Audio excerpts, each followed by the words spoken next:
Hi guys, welcome back to the channel. Today we have in a Mark VI Golf. This is a 2010 and today we're going to be changing the front pads and discs and I'm going to show you exactly how to do it. So let's get into it. So to start things off, we're going to remove the wheel to give us access to the discs and the calipers and the pads. We're just going to turn our wheel towards us and we want to start by taking off the caliper. Here we have two little caps on the end of the sliding pins, which just pull off easy, and you'll need a 7mm Allen key. Put your 7mm Allen key and just undo these two sliding pins.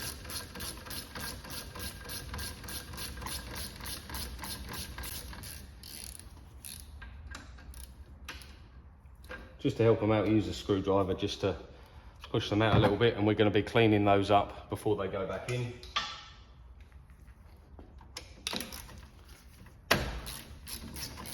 Another thing you can do before you take that out is just use your screwdriver just to push the piston back into the caliper, just to make it a little bit easier.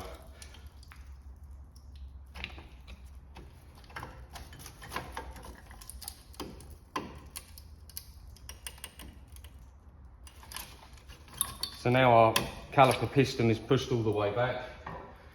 We'll carry on taking out this second pin.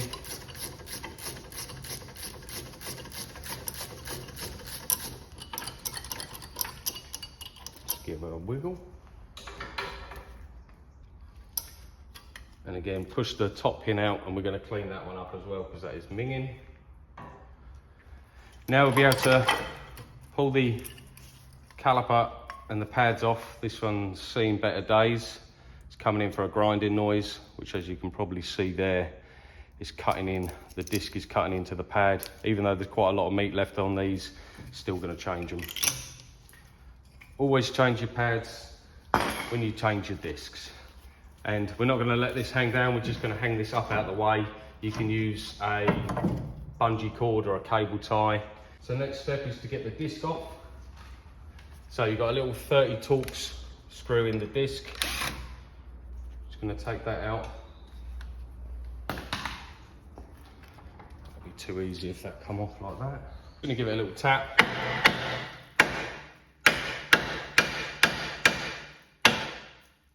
Just to free that off from the hub. And as you can see, this disc is very corroded.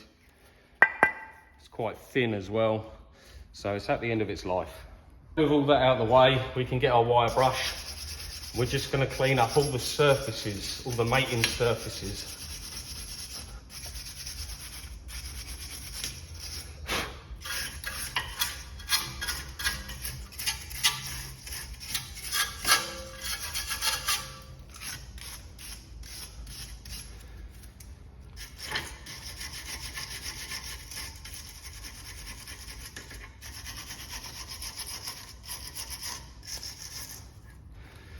And this surface and this surface here is where the new pad is going to sit in and slide across. So we want to make sure all of this is cleaned up and free of rust. So you can start off with a wire brush to release all of the loose parts, but you're still going to get some lumpy bobbly bits. So what we can do with that is we can either use a little Dremel if you're very careful, or a file. And we're just going to try and take off the lumpy parts of the rust, just so it's nice and clean. But if you're very careful, you can use a little Dremel.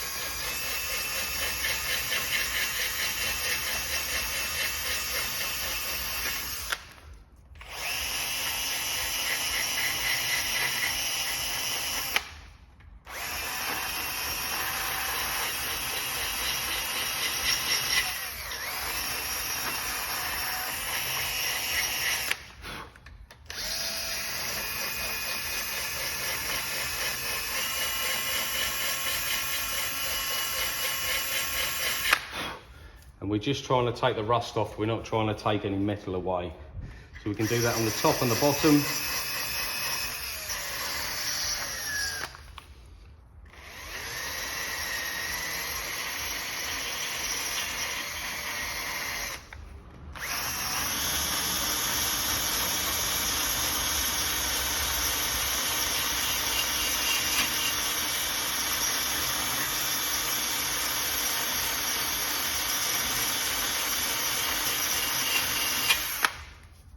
And now we have a nice flat surface for the new pad to mount to. Again, just go in and clean it up.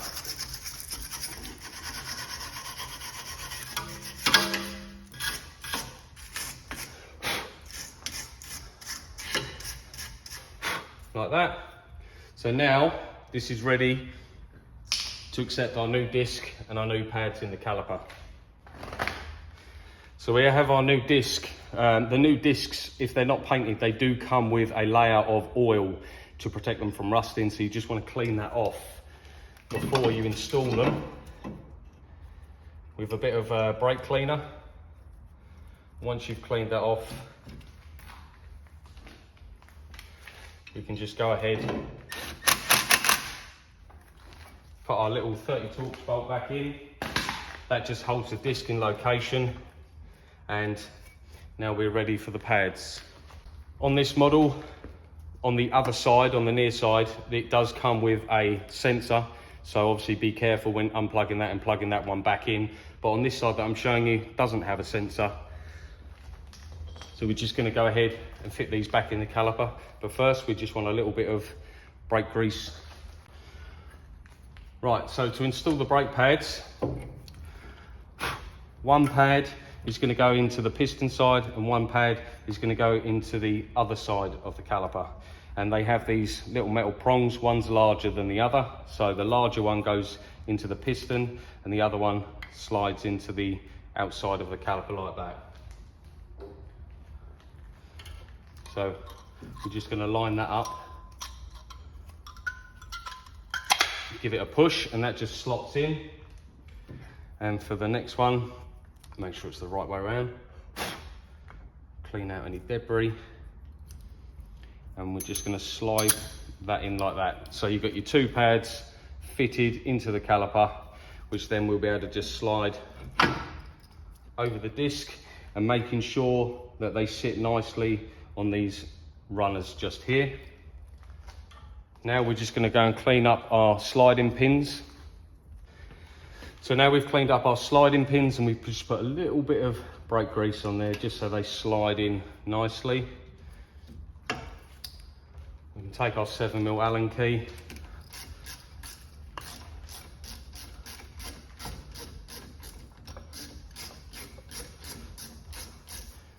And just give it a little push to locate it into its threads and then do it up.